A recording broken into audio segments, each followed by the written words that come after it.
The earthquake left no building untouched in this market. Shop after shop pulled down. Still, there are bodies lying under the rubble here, and yet there's been no help from the government, even though aid could easily be brought in by road or helicopter. Instead, the helicopters fly over them to other areas.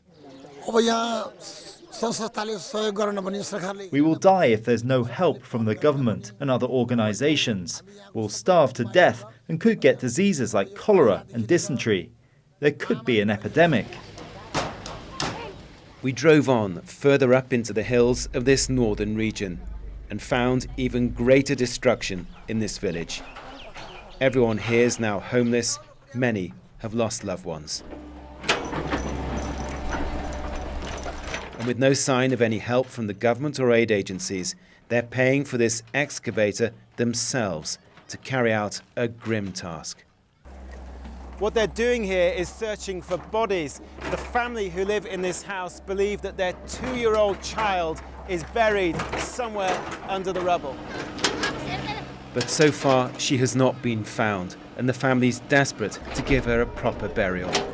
A mother is also racked with guilt. We found all the bodies of the adults, but my little girl, I have to find her. If I can't give her a proper burial, she'll always haunt me. I'll never forgive myself for what's happened. The bodies of those pulled out from the rubble here today were soon being carried down the mountain to be cremated by the river.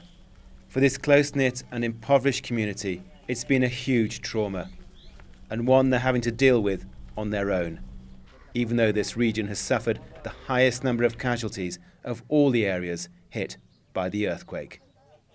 Richard Galpin, BBC News in northern Nepal.